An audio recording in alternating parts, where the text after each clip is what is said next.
आज हम लोग बात करेंगे टीसीएस इक्विटी के बारे में इस वीडियो में।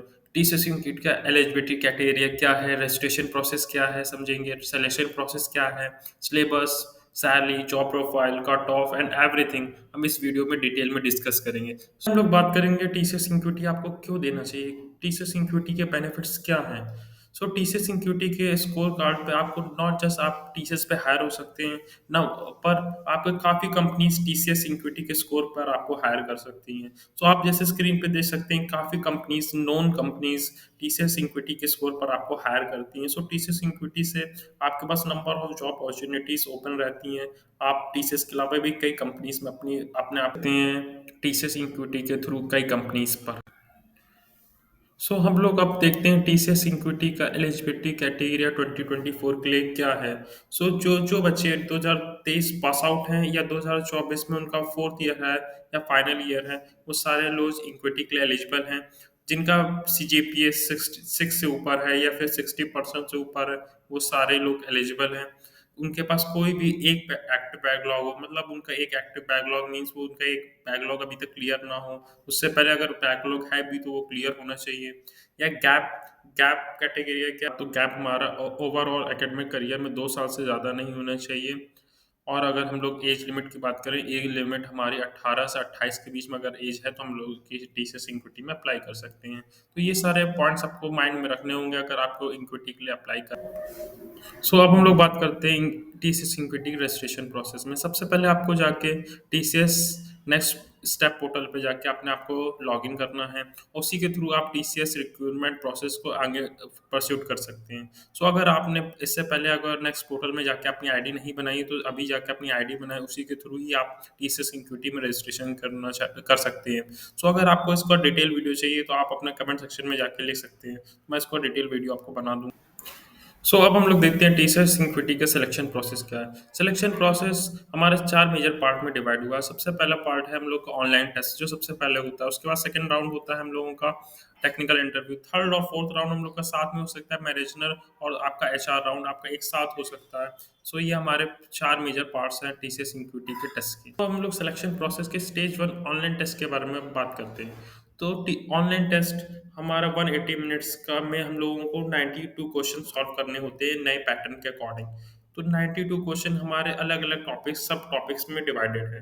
Verbal ability, reasoning, numerical ability, programming logic and hands on coding. आप देख सकते हो नंबर ऑफ क्वेश्चन हमारे 24, 30, 26, 10 एंड 2।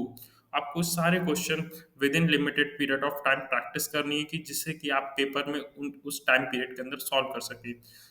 आपको वर्बल एबिलिटी के 24 क्वेश्चन 30 मिनट्स के अंदर सॉल्व करने होंगे। रीजनिंग एबिलिटी के 30 क्वेश्चन 50 मिनट्स के अंदर सॉल्व करने होंगे, और न्यूमेरिकल एबिलिटी के 26 क्वेश्चन आपको 40 मिनट्स में सॉल्व करने होंगे। ये आपका पार्ट ए है। और पार्ट बी में आपको प्रोग्रामिंग लॉजिक के 10 क्वेश्चन आपको विद इन 15 मिनट्स सॉल्व करने होंगे। और हैंड्स ऑन कोडिंग के आपको 2 क्वेश्चन 45 मिनट्स में आपको सॉल्व करने होंगे। तो हैंड्स ऑन कोडिंग में आपको डीएसए से रिलेटेड क्वेश्चन मिलेंगे, जिसमें आपको स्क्रैच से कोड लिखना होगा। बाकी सब आपका ऑब्जेक्टिव क्वेश्चंस होंगे, जिनको आपको उसमें आपको में याद रखिएगा नेगेटिव मार्किंग नहीं है। तो ज़्यादा से ज़्यादा क्वेश्चन को अटेम्प्ट करके आइएगा, चाहे आपको आता हो ना आता हो, पर अटेम्प्ट जरूर करिएगा। जिससे हम लोग सिलेक्शन प्रोसेस के स्टेज 2 के बारे में बात करते हैं। स्टेज 2 हमारा होता है टेक्निकल इंटरव्यू। जब आपने ऑनलाइन टेस्ट क्लियर कर लेते हो तो आपका टेक्निकल इंटरव्यू होता है। अब ये ज़्यादातर बच्चों को डिफिकल्ट फील होता है, क्योंकि आपको इंटरव्यूअर को फेस करना पड़ता है। अब इंटरव्यूअर आपसे सीएस से रिलेटेड कोर कॉन्सेप्ट पूछ सकता है, DBMS, oops, operating system, computer network, कोई भी आपको कॉन्सेप्ट को पूछ सकता है। या तो आपने जो भी लैंग्वेज चूज करी हो, जावा, पाइथन, सी प्लस प्लस, सी, तो उससे रिलेटेड आप लैंग्वेज से रिलेटेड आपको कोर कॉन्सेप्ट पूछ सकता है कि आपने लैंग्वेज से क्या प्रोजेक्ट बनाया है, लैंग्वेज के फंडामेंटल आपके कितने क्लियर हैं। या तो फिर आप या तो पूछ सकता है आपने किस प्रोजेक्ट से पहले काम करा है, उस प्रोजेक्ट में आपने क्या टैक स्टैक यूज़ करा है। तो वो बेसिकली आपसे ये जानना चाहते हैं कि आपका टेक्निकली कितने स्ट्रांग हो, आपको कितने अच्छे कॉन्सेप्ट पता है, क्या टेक्नोलॉजी आपको आपने जो रिज्यूमे लिखी वो आपको आती है कि नहीं आती, कि आपने सिर्फ फॉर सेक आपने ऐसे लिख दिया है। आपने जो भी रिज्यूमे मेंशन करना है वो आपको टेक्नोलॉजी पे आपको जरूर। आप सिलेक्शन प्रोसेस के थर्ड और फोर्थ राउंड के बारे में बात करते हैं। जब आप पहले 2 राउंड क्लियर कर लेते हैं तो अब आपका थर्ड और फोर्थ राउंड कंडक्ट कराया जाता है। Third fourth round HR generally आपसे इंटरव्यू लेते हैं, उसमें जनरली बेसिक क्वेश्चन होते हैं कि introduce yourself, what are your weakness, what are your strengths, and basic आपने टीम वर्क में काम इससे पहले करा हुआ है और आप कैसे अपने टीम को मैनेज करेंगे, आपसे जनरली यही क्वेश्चन आपसे पूछते हैं। सो ट्राई करिएगा, आप कॉन्फिडेंटली आंसर दें सारे क्वेश्चंस को, और कोशिश करिएगा झूठ ना बोलें, क्योंकि इंटरव्यूअर पे गलत इंप्रेशन जाएगा अगर आप कोई भी चीज़ का गलत आंसर देते हैं। तो वो इतने इंटरव्यूज पहले भी ले चुके हैं, तो आप इंप्रेशन गलत जाएगा। तो कोशिश करिएगा जो भी हो सच बोलें, झूठ ना बोलें इंटरव्यू में।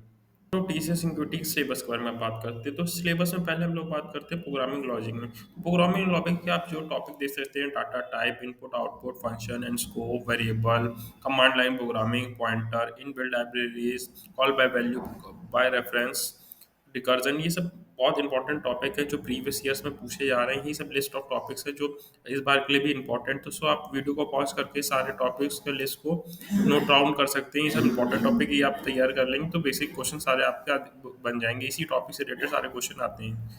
सो आप न्यूमेरिकल एबिलिटी में देख सकते हैं arrangement, series, permutation, combination, number system, LCM, LCF, percentage, probability ratio, reasoning, work time, speed time, geometry, divisibility, profit loss, ये सारे टॉपिक्स इंपॉर्टेंट हैं। ये सब आप तैयार कर लीजिए। सो इसी टॉपिक से रिलेटेड ही आपके एमसीक्यू मिलेंगे, और आप प्रीवियस ईयर के क्वेश्चन में भी यही टॉपिक्स आप देंगे जनरली ज़्यादातर आज के। तो ये लिस्ट ऑफ टॉपिक ज़रूर आप तैयार करके जाइएगा, वो आपको बहुत बेनिफिट होगा पेपर में, क्योंकि पेपर इसी से रिलेटेड टॉपिक्स ही से आपको मिलता जुलता मिलेगा। सो ज़रूर ये तो टॉपिक्स आपको तैयार करिएगा।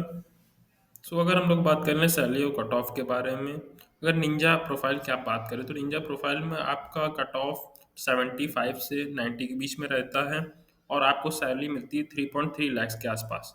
और अगर हम लोग बात कर रहे हैं डिजिटल के लिए, तो डिजिटल के लिए आपकी कट ऑफ रहती है 90 टू 95 के बीच में परसेंटाइल है, तो आपको डिजिटल आपको प्रोफाइल मिलती है, और उसकी सैलरी है 7 लैक्स अंडर ग्रेजुएट के लिए। और हम लोग अगर बात करें प्राइम के बारे में, तो प्राइम में अगर आपकी 95 से ऊपर परसेंटाइल है तो आपको प्राइम प्रोफाइल के लिए आपको एलिजिबल हो, और आपकी सैलरी होगी अंडर ग्रेजुएट के लिए 9 लैक्स का वो। सो ये आपका सैलरी और कट ऑफ दे सकते हैं, चेक कर सकते हैं। इक्विटी का रिजल्ट चेक करने के लिए हमें टीसीएस इक्विटी का ऑफिशियल वेबसाइट पे जाना होगा, वहाँ पे अपने क्रेडेंशियल फिल करने होंगे, इक्विटी की जो आईडी जो हम लोग रजिस्ट्रेशन टाइम पे मिली हुई है, डेट ऑफ बर्थ, कैप्चा, ये सब फिल करने के बाद सबमिट करना होगा, और उसके बाद हम लोग को अपना रिजल्ट डाउनलोड करने का ऑप्शन शो करेगा। सो हम लोग अपना स्कोर कार्ड डाउनलोड कर लेंगे, फिर उसका जब भी ओपनिंग अपने टीसीएस की आएगी तो आपको इन्फॉर्मेशन मेरे चैनल पे मिल जाएगी, और उसी रिजल्ट के थ्रू हम लोग अपना अप्लाई कर सकते हैं टीसीएस कंपनी में, या फिर और भी कंपनीज जो आपने लिस्ट पे देखी हो किसी में भी अप्लाई कर सकते हैं। सो आप देख सकते हैं ऐसा आपका कुछ रिजल्ट्स शो होगा आपका जब आप डाउनलोड करेंगे, तो आपका जो रिजल्ट है वो 2 साल के लिए एलिजिबल है। आप ये इस रिजल्ट से आप किसी भी कंपनी में आप अप्लाई कर सकते हैं, ये एलिजिबल आपका 2 साल के लिए रहता है। सो इम्पोर्टेंट थिंग्स जो डॉक्यूमेंट्स आपको कैरी करने हैं आपको एग्ज़ाम वाले दिन, जो एडमिट कार्ड में इंफॉर्मेशन दी गई है कि कोई भी आपको एक गवर्नमेंट डॉक्यूमेंट कैरी करना होगा, आधार, वोटर आईडी, आपकी पैन कार्ड, या फिर ड्राइविंग लाइसेंस, कोई भी आपको एक कैरी का उस दिन करना होता है, ना प्रॉब्लम हो जाती है आपके एंट्री में। So thank you everyone for watching. Hope करता हूँ आपको वीडियो इन्फॉर्मेटिव लगाओ तो लाइक करिएगा, अपने दोस्त को शेयर करिए जिसको जो भी इंक्विटी की तैयारी कर रहा हो, और सब्सक्राइब करिएगा। अगर आपको फर्दर नोटिफिकेशन चाहिए कोई भी प्लेसमेंट से रिलेटेड, मैं इस वीडियो